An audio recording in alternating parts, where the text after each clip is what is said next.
It's all quiet in the underground bunker. Doors closed, locks bolted.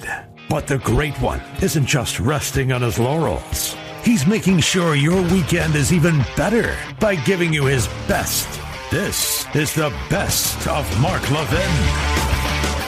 I was the keynote speaker, although there were great speakers, just tremendous, at the Christians United for Israel event.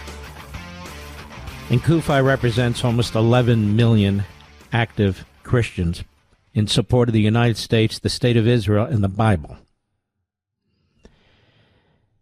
And it was founded by Pastor John Hagee, the Cornerstone Church in San Antonio, Texas, his beautiful wife and daughter and son, just a beautiful family. My family and his family become extraordinarily close. Such a great honor. And we met so many fantastic people there, perhaps many of you. Just fantastic, God-loving people. You know, we say God-fearing, I say God-loving people. And when you think about the debate, the lead up to what Israel did with Iran and then what we did to their nuclear sites, you realize that this debate occurs mostly in Washington. That the overwhelming majority of the American people wanted the Israelis to defeat the Iranians and wanted the United States military to take out their nuclear sites. And that's what the polling shows. And I sat here and I thought about this. Look what's happened in the Middle East. Thanks to Benjamin Netanyahu having to deal with Biden and now Benjamin Netanyahu teaming up with our great president, Donald Trump. What the two of them have done. It's radically changed the Middle East for the better, and more changes to come. Keep this in mind next time there's a debate among so-called influencers and isolationists, and we red-blooded American Yanks. All this hate America stuff coming from the isolationists, the paleocons, that's what they used to be called, the Buchananites, and the Marxist-Islamists on the left. And look what this president has achieved. There's reason to be optimistic, very. The border is secure. They're trying to find and remove the criminals, and these are horrendous people, sent into this country, who've come into this country during the Democrat-Biden regime open border. And they came by the millions, ladies and gentlemen. People came here by the millions.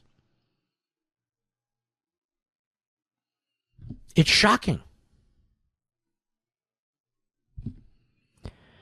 And this president trying to deal with it. Look at the Supreme Court ruled when it comes to these lower courts. He ruled what we wanted them to rule. Don't get me wrong. I'm not a patsy. I'm not a Pollyanna. But I'm just saying, let's look at the victories. It just told the lower courts you can't do what you're doing. Now, will they look for ways around it? Yes, they certainly will.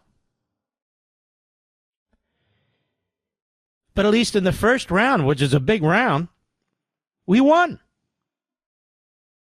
Look at the other ruling, written by Alito, 6-3, about parents and children and school boards and school systems. A massive victory.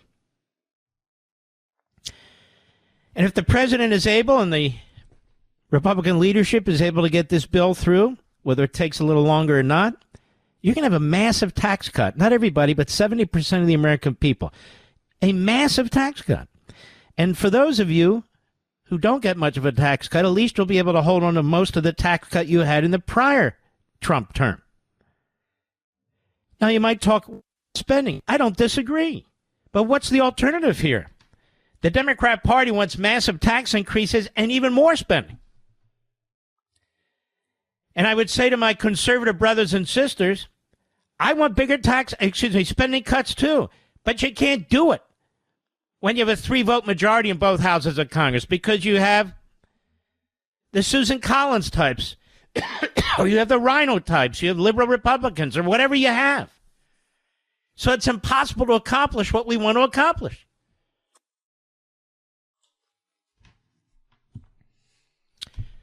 There are more reports about how Israelis are killing Palestinians. It's amazing to me. You've got hostages there in Gaza. They still won't allow. They could have peace in 2 minutes. Surrender, give the hostages back, and it's all over. But they won't do it. They won't do it. That's the bottom line. Now, things aren't perfect, and we need to fight. We need to be resolute. There's a lot to do. There's a movement in this country, Marxist-Islamist movement, that has taken hold, that is in our culture. It's in academia. It's destroying our colleges, even our best colleges. It's destroying our entertainment. It's destroying our news media. It's destroyed the Democrat Party. It's leaching into the Republican Party through isolationists. And it's a real deal. And all you have to do is look at France and especially England now, and then you'll see. This has been in the works for about 40 to 50 years. CARE was founded in 1993. It's a Hamas front group. It was founded for the purpose of leading the cause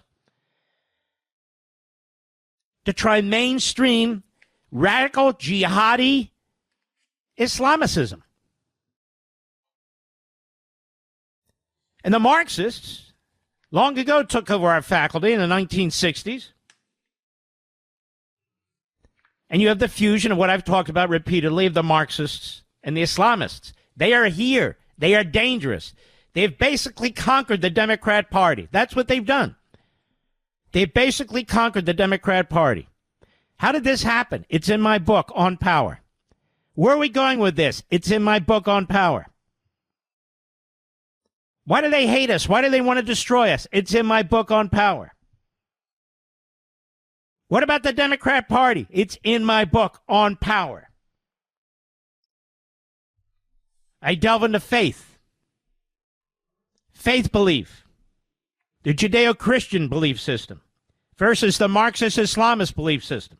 And they have a lot in common, those two. Not ultimately, but a lot in terms of the means, not so much the ends. And you're going to read about it. It's something I think that you'll find compelling and really motivating to deal with. And that's the point of this book. You're going to look at a way and find a way to look at freedom and unalienable rights like you've never looked at it before. Ever. Because in my 11th book, it's what it is. 10, excluding rescuing Sprite on these substantive issues, having taken time to do research for half a century, to study these issues for half a century, I think I've come upon something that's very important. People talk about power and passing, and then they move on. We talk about liberty till we're blue in the face. We talk about tyranny till we're blue in the face, and we should. But we have to explain why liberty, why tyranny, why not Islamism, why not Marxism, why yes republicanism, why yes constitutionalism. And I lay it out. And every time I look, now I have this Marxist, Islamist, anti-Semite, intifada supporter, that's terrorism. There's the Democrat nomination for mayor of New York. You never thought it would happen. Worse is going to happen. If we don't educate ourselves about this, the education in this book is not available anywhere else. You're not going to get it in college. You're not going to get it in high school. You're not going to get it in the media. It's not available anywhere else. Well, you'll get it in the media to the extent I talk about it. Then you'll get it. Very important. And why is it the isolationists are so wrong? I don't even mention them in the book, but why is it that they're so wrong? Because they don't accept the mindset of the enemy. They don't even treat it as an enemy. They think we're the enemy, or the Jews are the enemy, or Israel's the enemy, or the warmonger's the enemy. This is a problem. This is a problem we've got to deal with. It's a matter of understanding, informing ourselves on what we're dealing with.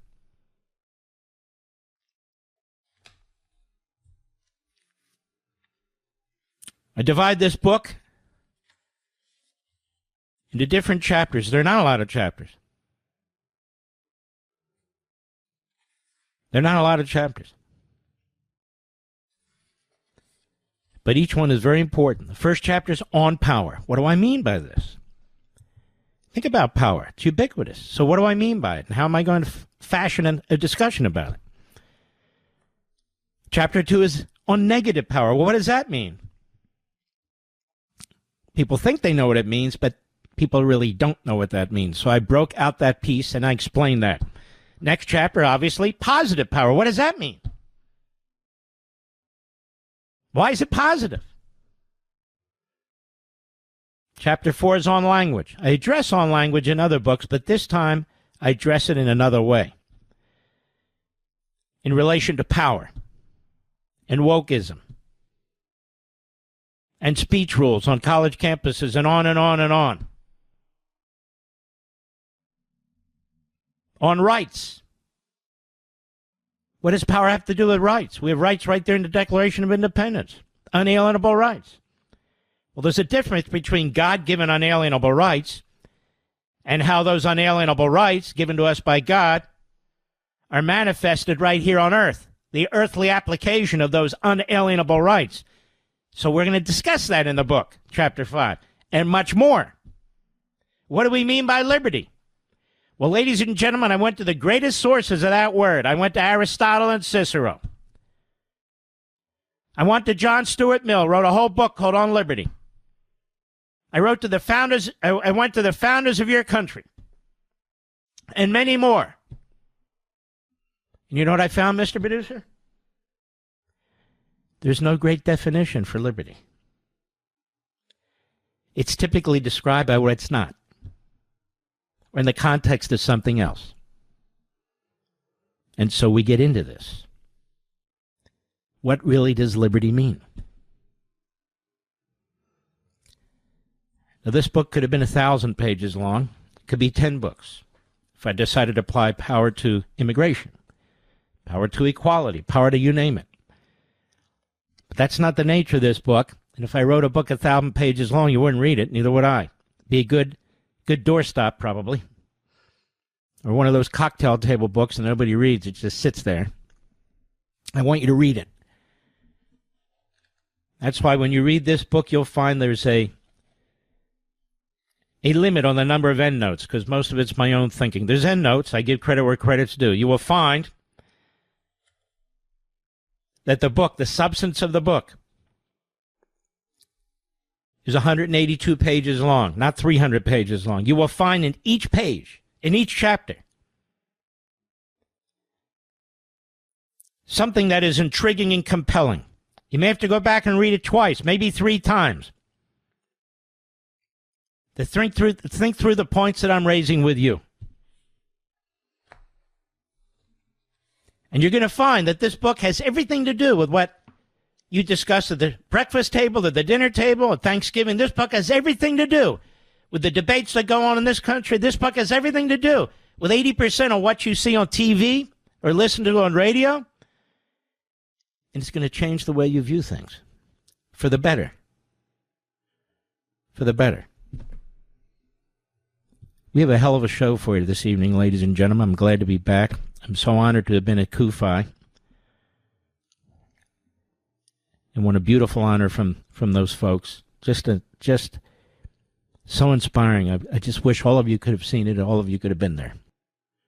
Okay, while you folks are, I hope, jumping in, contacting the our special hotline to acquire your seats and dinner arrangements at the Reagan Library. Again, it's ReaganFoundation.org/Levin, ReaganFoundation.org/Levin.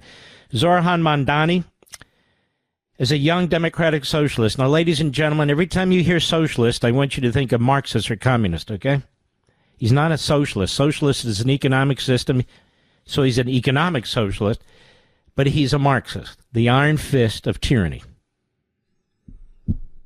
This is from 2021. Cut 1, go. What I wanted to make sure to say is that when our position starts to change, when we start to accumulate power, when we start to elect individuals such as myself and my other slate mates into local office, we are starting to be treated in a different way than we used to be. And the way in which power engages us now, it is very critical for all of us to remember what it is that we are fighting for. and to remember that our agenda is an agenda that must not be dictated by calculus, but by conviction. And what I mean by that is that the many things that we believe, some of them are already popular in this moment right now, right? If we're talking about the cancellation of student debt, if we're talking about Medicare for all, these are issues which have the groundswell of popular support across this country. But then there are also other issues that we firmly believe in, whether it's BDS, right, or whether it is the end goal of ceasing the means of production, where we do not have... Okay, please stop there. Seizing the means of production, seizing, stealing private property, stealing homes, stealing businesses, seizing the means of production. Now, ladies and gentlemen, your Declaration of Independence and your Constitution talked about protecting what you've earned, protecting what is yours. Again, this book on power gets into this in a big way. He just said, seize the means of production. He's a Stalinist. He didn't simply say, which would be bad enough, share the wealth, did he? Redistribute wealth. He said, seize the means of production. Now, are we supposed to forget this? Because he smiles? He's also from a fairly wealthy family. He wants you to believe he grew up in the third world. No, he was born in the third world, and they came to the United States. And then, of course, he wants to destroy the United States. He's of Indian heritage. And he's also a racist pig, because he talks about taxing white people more. He's also an anti-Semitic pig, because of the things he says about Judaism and Israel. This is who he is. Go ahead, Mr. Producer. At this very moment. And what I want to say is that it is critical that in the way that we organize, in the way that we set up our work and our priorities, that we do not leave any one issue for the other, that we do not meet a moment and only look at what people are ready for, but that we are doing both of these things in tandem. In other words, impose your will on the people. Dress it up, camouflage it, make it sound cool. Freebies for everybody. Who could be against that? Don't accept the status quo. Destroy it and proceed. One of the things that's never discussed in this, and I discuss it in the book, is what do you surrender in exchange for this? And his opponents are probably not smart enough to raise it. Maybe Curtis is, but I can't think of anyone else. What do you lose when somebody says seize the means of production? When somebody says basically we're going to take over the grocery industry? When somebody says free Medicare for everybody? In his case, it won't be Medicare, but it could be aspects of health care. What do you lose? You lose your liberty. That's what you lose. You lose freedom. Because he can't do this through a democratic process. Oh, he'll get elected maybe, but that's not my point. You won't, once they're in, they're not going to seek your input. They're going to impose their will. There is no way to seek your input and have it matter if you're talking about seizing the means of production. So if you have a business in New York, any kind of business, small, medium, large, food, jewelry, doesn't matter. Seize the means of production. And of course, it's obvious. What government can run anything? Seriously. That's a practical point. But here's a real point. Any government that can seize the means of production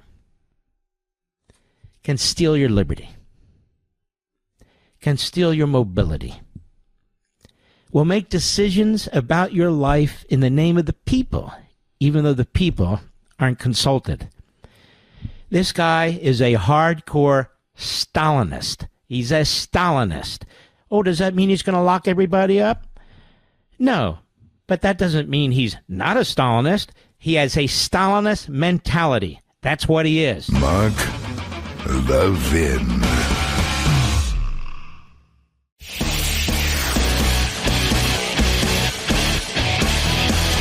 Making your weekend even better. This is the best of Mark Levin. It's time for a rare but necessary Levin surge, America. All you patriots out there. Please call your member of the House through the Capitol Hill switchboard, 202-224-3121. I'm posting it on my social sites. 202-224-3121. Yes, there are certain issues that matter to us all that are not addressed as we would wish in this bill. But there are many, many very important provisions in this bill that must be enacted. And if we don't get the bill enacted, there's going to be a massive tax increase. There won't be enough ICE to protect us on the border. There are Medicaid issues. We don't want illegal aliens getting Medicaid, and we don't want able-bodied men and women who refuse to put in 20 hours a week getting Medicaid either. That's not what Medicaid was ever for. We have a minuscule majority in the House of Representatives. Like it or not, it matters. If we had 30, 40, 50 more conservatives in the House and maybe 10 more conservatives in the Senate, you and I could impose our will. But as it is now, Donald Trump has done everything humanly possible to get the very best bill he can. We can sit here and twiddle our thumbs and whine about it. You've got individuals who want to beat their chests. That's all well and good. But this is where we are. This is what we have. There's a reason why the Democrats are jumping up and down in opposition to this bill. So I want to strongly encourage you, my fellow patriots, Levinites. This is one of those rare occasions when we use the Levin surge, as we have in the past decades, to block legislation and to support tax cuts.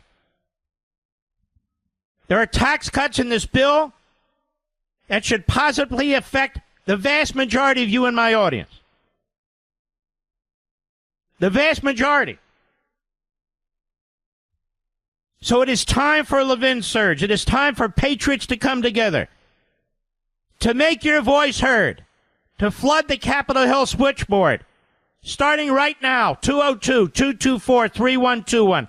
That number will be on all my social sites. 202-224-3121. I remember when I served in the Reagan administration for 8 years, no bill was good enough. A massive tax cut. I remember it in August of 1981. And you had people saying, well, there'll be massive deficits and the cuts don't go far enough. The greatest tax cuts in American history. These will now be the greatest tax cuts in American history. And the truth is, it created extraordinary growth in our economy. Our economy exploded with growth. Business creation and entrepreneurs. It exploded with growth. Job creation across the board. This will do the same thing. And now, having learned from what the Democrats and the rhinos did with the Reagan tax cuts, kept spending and spending and spending. You have a president, Trump, who has seen that, who knows about it. We all do. So we learn from experience. We learn from history. It's called knowledge. We may never have an opportunity like this again, America. So this is now an official Levin surge. I'll be reminding you of it throughout the 3 hours of the program. The Capitol Hill switchboard is 202-224-3121. Is the bill perfect? I don't want to hear about that anymore. Are these members of Congress perfect? No, I can't stand most of them. But that's beside the point. 202-224-3121. Wherever you are, in your car, in rush hour, at the dinner table, at some event this summer, some wonderful event, it takes nothing to pull out your iPhone or whatever kind of phone you have and make the call. 202-224-3121. Ask for the office of your member of the House of Representatives and say, I want you to vote for the Trump bill, period. Well, what about this? I'm not interested. I want you to vote for the Trump bill. Ladies and gentlemen, we wouldn't even be here if Donald Trump wasn't elected president of the United States. We wouldn't even be here if his coattails didn't elect the Republicans to take over the Senate. We wouldn't even be here. We wouldn't have a House majority but for Donald Trump. The stars are aligned. The stars are aligned. We can't keep hearing people say, he's the greatest president of my lifetime. He's had the greatest 6 months of any president. And then the Republicans in the Congress thwart him. We can't have that. 202-224-3121. A Levin Surge. All patriots. Don't leave it to somebody else. Don't figure it'll get done. I'm imploring you. We need your help. Just like an election night. Just like an election night. I implored you. Get to the polls. Get out of your cars. Drive to the precincts. I'm imploring you again. This is a positive thing you'll be doing. Positive for your own family. Positive for the country. Now, I want to play you some clips of the enemy, a.k.a. the Democrats. I want to play you some clips, and then I want to address this in a very thorough, Levin-like way. It's very important. First, we go to Zohran Mamdani, the Marxist-Islamist, America-hating, Jew-hating, Democrat nominee for mayor. Let us not forget. Let's go. Cut 2 in a campaign video. Go. Go further toward the Vienna model. We'll have to go beyond the market. We can establish community land trusts to gradually buy up housing on the private market and convert it to community ownership. We can give tenants a right of first refusal to buy out their landlords when buildings go up for sale. And we can fully commit to a new era of social housing, ending subsidies for luxury housing development and using our wealth to build beautiful, high-quality social housing projects that offer good homes and strong communities to everyone. We won't decommodify housing overnight, but we know what we have to do, and we have history to guide us. All right, cut 7. This is Maxwell Frost, Democrat, Florida. Go. That clip you posted earlier when he was asked about the healthcare system, even the way he answered the question, what's the first thing he said? Hold on, please. When Vance was asked about the healthcare system. Go ahead. That clip you posted earlier when he was asked about the healthcare system, even the way he answered the question, what's the first thing he said? He brought up the business of rural healthcare. He didn't bring up making sure humans in rural America are healthy, the business. And that's the thing, is it's all a business. It's all making money to these guys. And it's not a new thing. The Republican Party has been about this for generations. They have someone in Donald Trump now who's a billionaire himself who wants to do it to such a degree that people will die. Hakeem Jeffries just said this on a call I got off. He said, if this passes, the floor of the House will become a crime scene. Mm-hmm. And I fully agree with that characterization. It's murder. It's killing people. Gee whiz. Unbelievable. Just stick with me. And here's Hakeem Jeffries. He just mentioned. Cut 8. Go. And as a result, people are going to die. Connected to this one big ugly bill.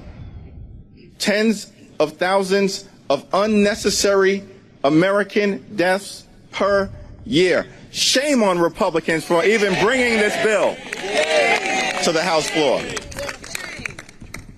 So all we need are 4 Republicans to join us in support of their constituents, to have John McCain level courage and stand up in defense. They hated McCain too, by the way, as you may recall. Go ahead. Of the American people. All right.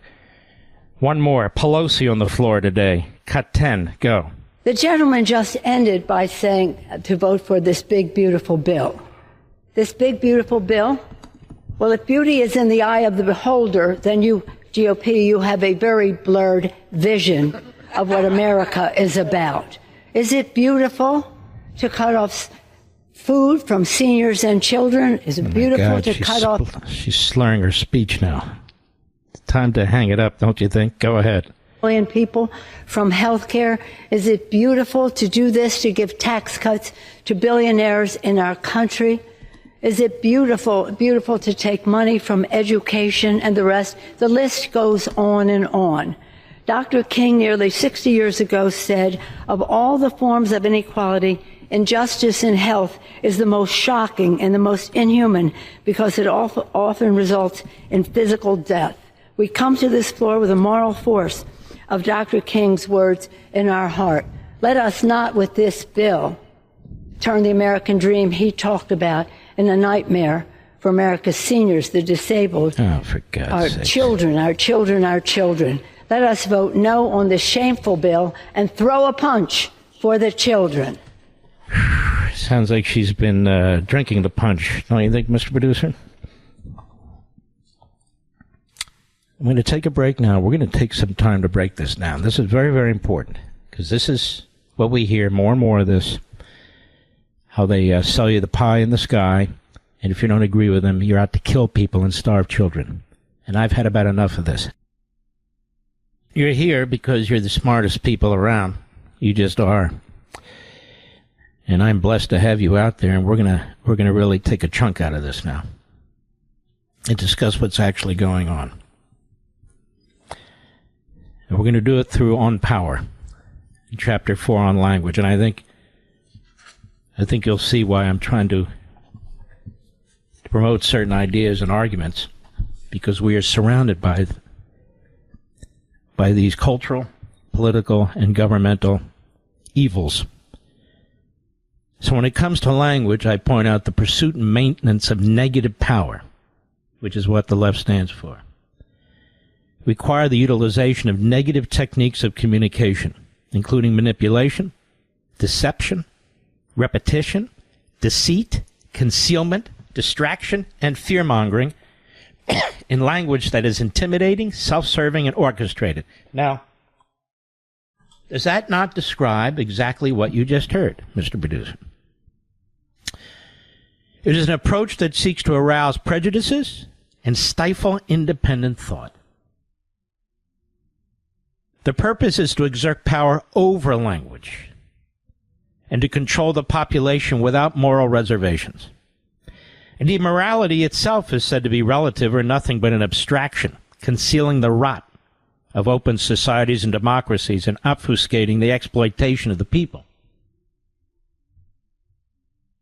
In the political context, when language is applied this way, it strikes a central part of the democratic system, denying the body politic information with which to make knowledgeable, qualitative, and collective decisions. And ladies and gentlemen, this book comes out in 4 weeks, and I think describes to a T, what you're hearing and watching right now. Of course, this is the intention of its practitioners. Moreover, communication of this sort exists for the purpose of arousing and angering the citizenry and exhorting them to action that is destructive of the existing society and their own lives and lifestyles in service to the demagogue and his aims. So we're talking about this guy running in New York. I'm talking about these Democrats and what they're saying about this bill and so forth. But I didn't know about the Democrat who was running at the time I wrote this. Inasmuch as the people and their consent are the only legitimate and just source of government, the entire enterprise becomes corrupt and malevolent. Unfortunately, citizens acquiesce to it, regurgitate it, or even demand it where applicable, vote for it, believing there is no other course, or that it is the best course, until it's too late to reverse course, without an abrupt and often violent revolt. But for many, suffering persists for an extended period of time. Now, these two paragraphs describe presciently exactly what's going on in New York, exactly what's going on Capitol Hill, what's going on in this country right now. And then I provide a little context for you. For example, prior to the Russian Revolution, Britannica finds that in Vladimir Lenin's 1902 pamphlet, that's before the revolution, what is to be done, he argues, and I'm quoting Britannica here, that the propagandist, whose primary medium is print, remember this is back then, explains the causes of social inequities, such as unemployment or hunger, while the agitator, whose primary medium is speech, seizes on the emotional aspects of those issues to rouse his audience to indignation or action. Agitation is thus the use of political slogans and half-truths to exploit the grievances of the public, and thereby to mold public opinion and mobilize public support. Propaganda, by contrast, is the reasoned use of historical and scientific arguments to indoctrinate the educated and so-called enlightened members of society, such as party members, such as Democrats. The combination of agitation with propaganda is called agitprop, agitprop. The term agitprop was originated and invented by the Soviet Union in its Communist Central Committee Secretariat. Now, I want to go on with this. We're going to take a break. I hope you'll stick with me. I think it's crucially important because this is precisely what is taking place. When you watch how I write these books, American Marxism explains the whole Marxist process that's been going on and tailored for the United States and the West, really. Mark Levin.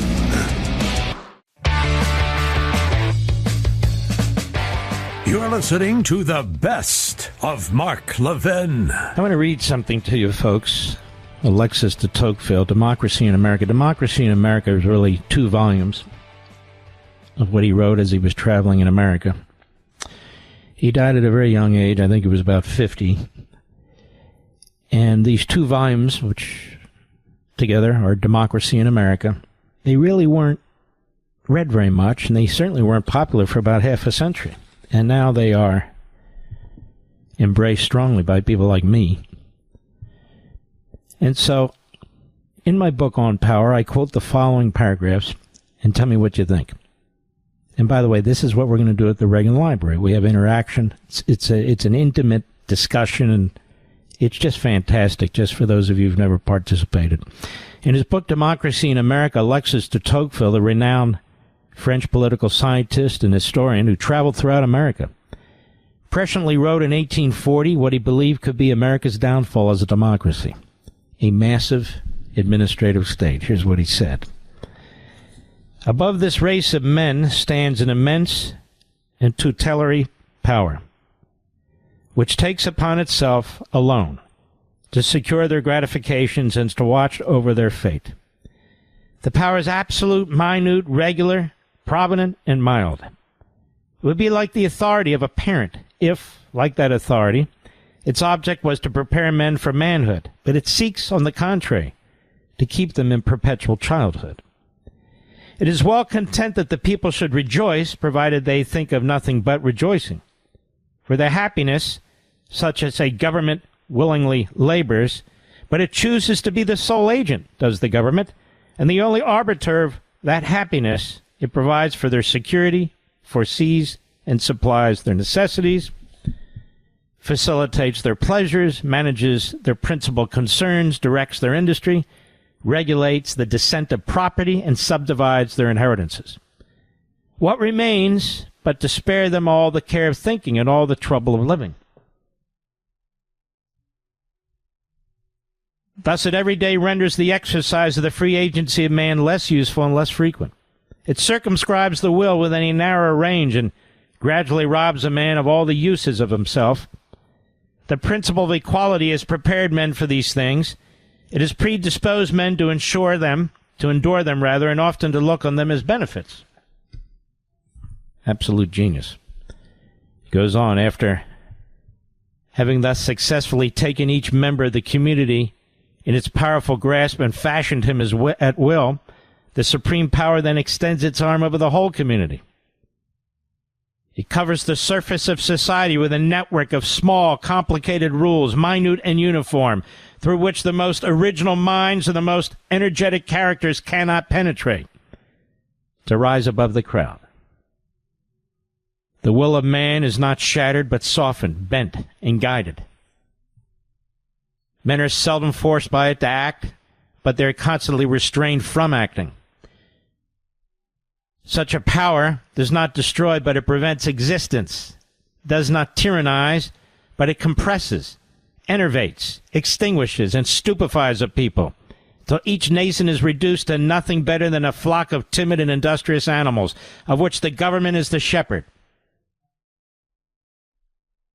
He said, I have always thought that servitude of the regular, quiet, and gentle kind, which I have just described, might be combined more easily than is commonly believed with some of the outward forms of freedom, and that it might even establish itself under the wing of the sovereignty of the people.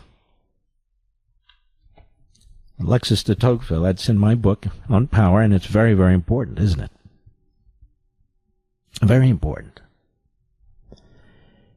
And you see this happening in New York City right now. I don't care who's old or young, and it doesn't matter. I also explain in the book that we never have a fulsome debate about what's going on, even when you listen to my friends in cable or in conservative talk radio. The exposition of this Democrat, I barely want to use his name, of this Democrat who's been nominated to run for mayor in New York City, begins and ends with a discussion about what he stands for. But what is not done, and what needs to be done, and what's done in this book is these people need to be exposed, not just by going point by point, but explaining what the real cost is for these so-called free benefits that they're stealing from other people. The cost is your liberty. The cost is your free will. Today it's the guy next door. Today it's the billionaire. Tomorrow it's the plumber down the street. If they had the power to do this to the powerful, by God, they have the power to do it to anybody. That's the point. Your kingdom is your kingdom. People are proud of their homes, whether they're row homes or townhouses, whether they're condominiums, whether they're single-family homes, whether they're single floors, 10 floors, whether it's 10,000 square feet or 1,200 square feet. That's your castle. That's your home. That was your labor, your intellectual and physical labor. You did that. You made that. That's where you're supposed to be secure and safe and have your investment. For somebody to step in like this guy wants to, and he says, we're going to have community homes where the government's going to come in and they're going to buy it beyond the market, he says, beyond the market. My God, ladies and gentlemen, people are actually voting for tyranny and totalitarianism. They're voting to destroy their liberty and their lives. That's the responsibility of people like me who have microphones and TV cameras to explain, to confront, to challenge. Not just whine about it and point out the obvious. There is a cost to this. It's your lifestyle. It's your labor. It's your freedom. That's the cost. Surrender more liberty. Surrender more of your property. And then you can have nirvana and paradise. There is no nirvana or paradise on earth. Show me where it is. Show me where it's ever been. The closest thing is to the United States of America. But only if it remains as the United States of America, which is what they want to destroy. Folks, can I tell you something? This is why I do this radio show. This is why I do Fox. This is why I do Blaze. This is why I wrote this book on power. There's no other reason. I can retire tomorrow, have a very good life, but I'd be grinding my teeth right down to the gums. Right down to the gums. This is why I do what I do. At least for now. While I still have the energy.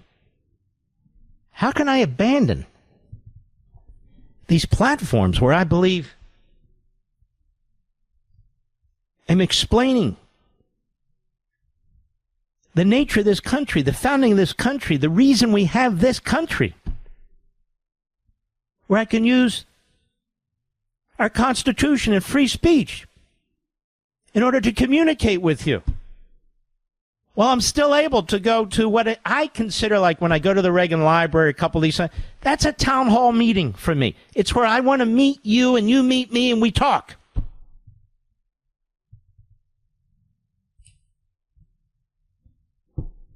There's people who write books and there's people who have people write books for them and they slap their name on it.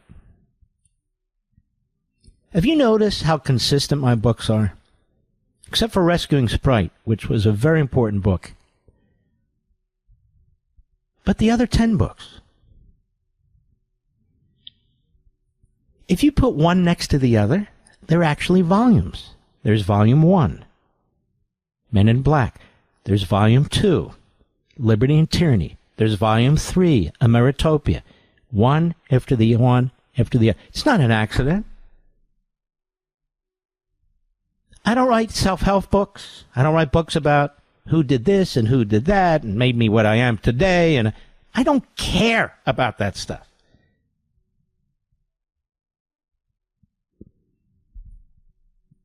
These are conversations in every platform I can think of, whether it's radio or television or digital TV or these books, this book. And they relate to exactly what's going on today. It's a goal to try and push back, to try and re-educate some people, educate some people, and move certain people to at least speak out at the dinner table or church or synagogue or wherever you go. That's the goal. That's what we're going to do at the Reagan Library. That's what we do at these other signings and so forth. But that's what we do right here. In a less intimate situation, but nonetheless, I consider you family. I consider this a national town hall meeting every time I open my mouth. You're here voluntarily. Nobody puts a gun to your head. You got 1,000 things to do.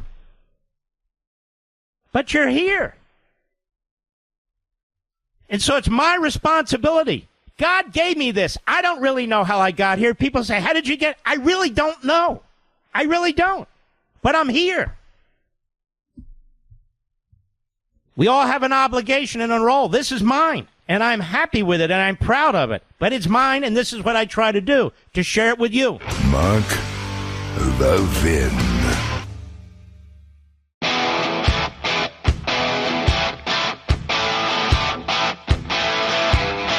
The Great One makes your weekend even better.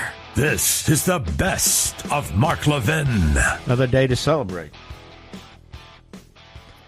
I mean, think about this, folks. Think about what's going on here. You see the jobs numbers? More jobs created than expected. I mean, we hear this all the time under Trump, under Reagan, same thing. I mean, you have effectively no unemployment. I mean, there's some, but it's so low statistically, that's how they treat it. You have effectively no inflation. The price of gasoline this holiday weekend is way down. The price of food, in most instances, is down. Obviously, we always want to do better. Housing prices around the country are down, depending on whether you're a buyer or seller. That's either good or bad. The point is the economy's chugging along. And now with this bill that was passed, it is a massive tax cut across the board with special focus on people who work with their hands, who serve other people, and who have modest incomes. The Democrats keep talking about tax cuts for billionaires because what else are they going to say?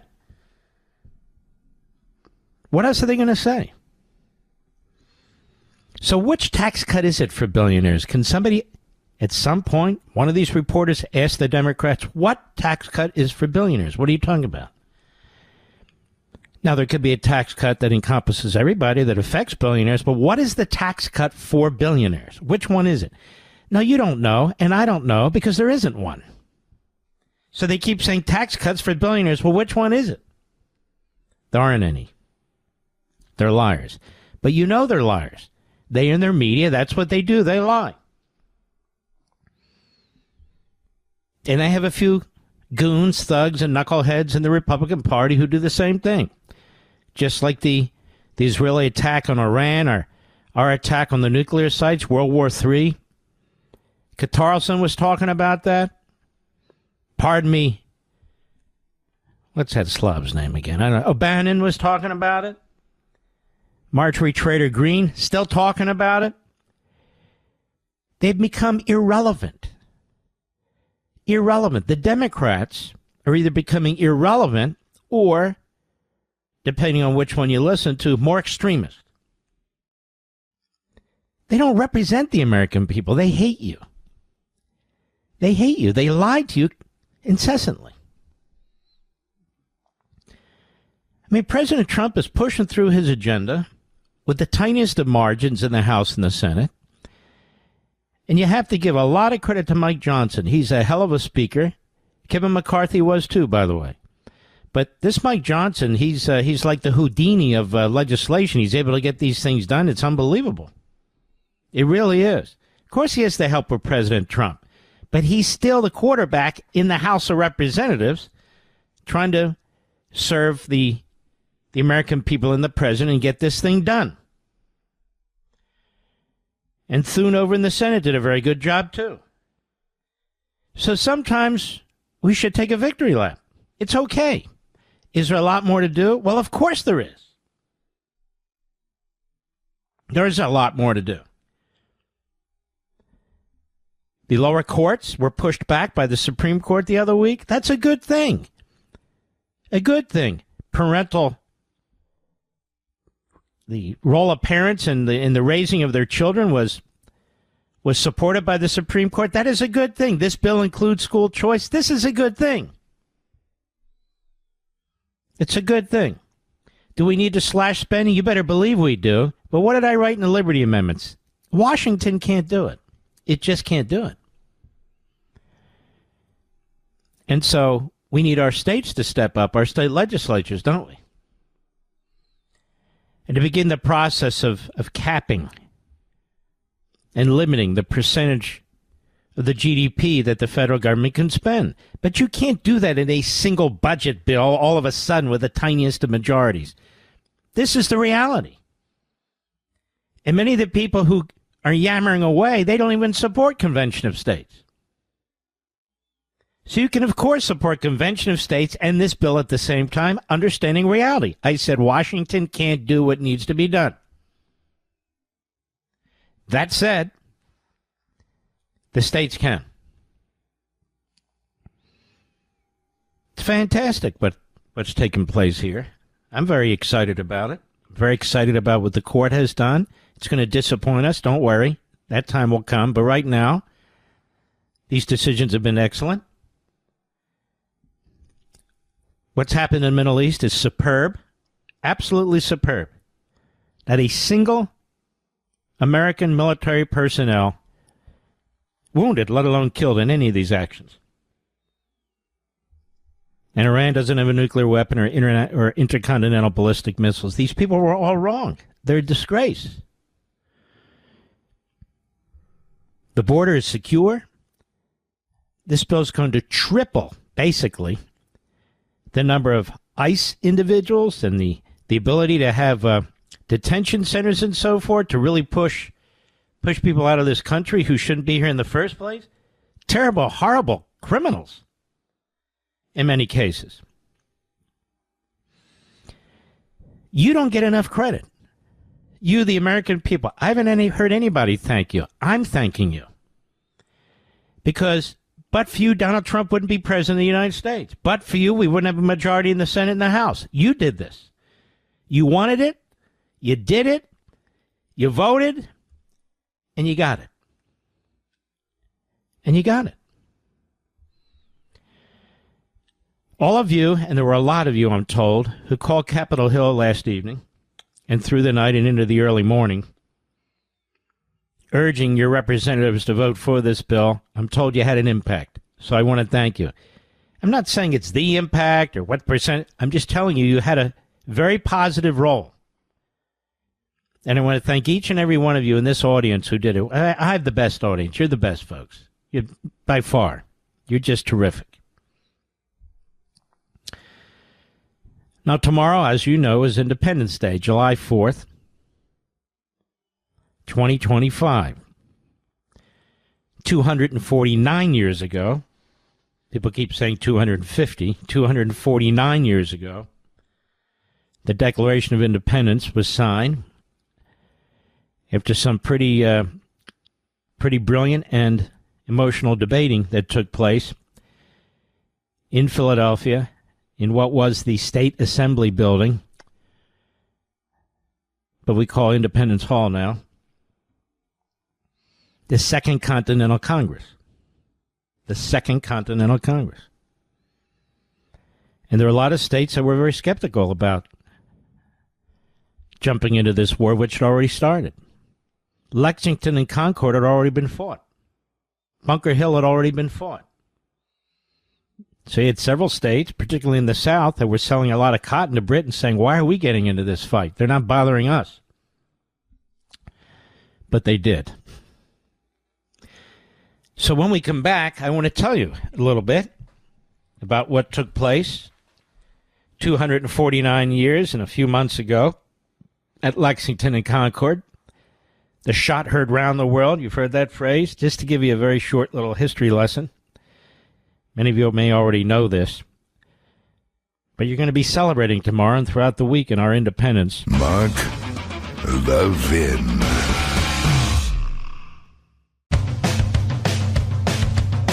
We're giving you nothing but the best of Mark Levin. Battlefields. Battlefields.org is a very great site. April 19, 1775. This is your history. Facing an impending rebellion, British General Thomas Gage decided to seize weapons and gunpowder being stored in Concord, Massachusetts, 20 miles northwest of Boston, to prevent violence. Patriot spies soon got wind of Gage's plan. Paul Revere and other riders spread the word Dawes of the 800 British regulars who were dispatched to Concord. Departing Boston late in the evening of April 18, the King's troop marched into the small town of Lexington around 5 a.m. to find facing them a militia company of more than 70 men, led by Captain John Parker. When the vanguard of the British force rushed forward upon the town green, Captain Parker immediately ordered his company to disperse. At some point, a shot rang out. Historians still debate who fired it. The nervous British soldiers fired a volley, killing 7 and mortally wounding one of the retreating militiamen.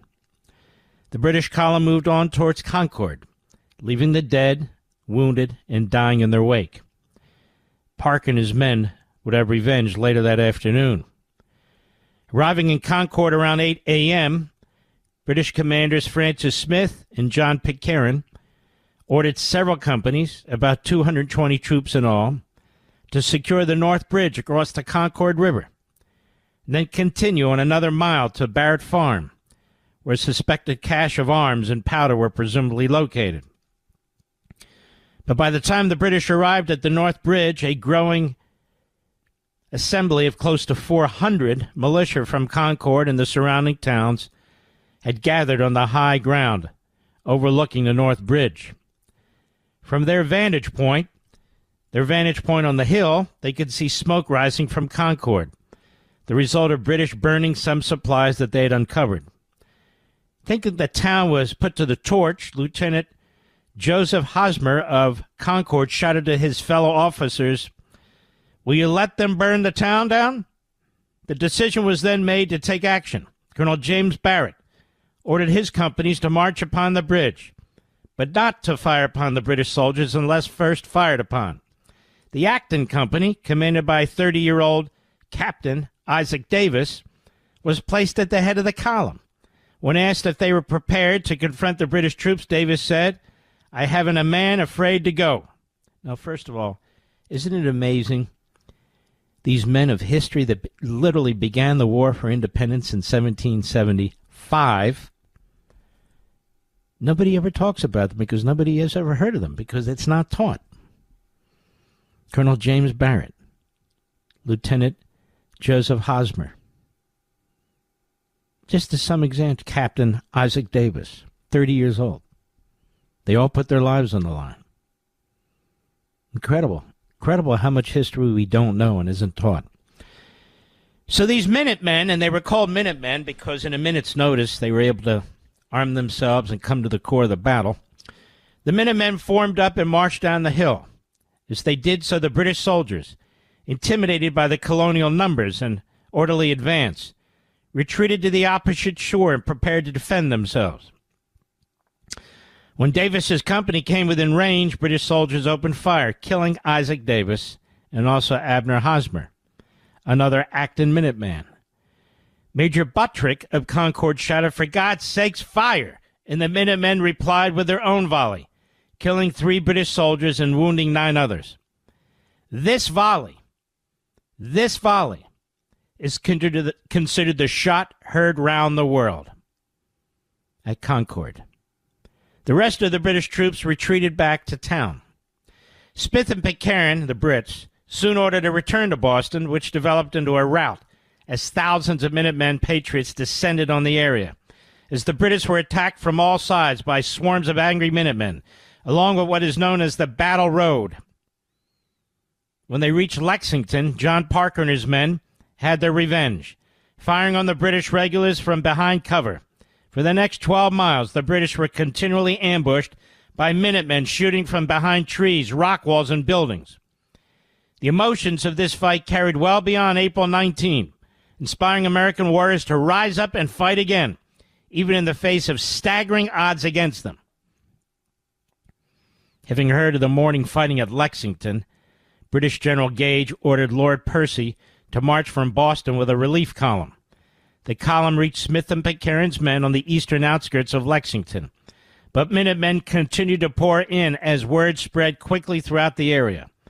Among these minute and militia companies were many African Americans, both free and slave, who took up arms and fought alongside with their white neighbors. The British conducted a running fight until they could get cover. The British conducted a running fight until they could get under the cover of British guns and ships anchored in the waterways surrounding Boston. By 8 p.m., it was clear that the day had been a disaster for the British. They lost 73 killed and many more wounded compared to the Patriots' loss of 49. Concord poet Ralph Waldo Emerson, dubbed from the embattled farmers, they were not American citizens yet. That would have to wait until 1776 and the Declaration of Independence, our Declaration of Independence from Britain. Then Americans became American citizens. On April 19, 1775, they were simply loyal British subjects who believed that they were standing up to defend and fight for their rights. And in doing so, they changed the world forever. Think about that. Lexington and Concord.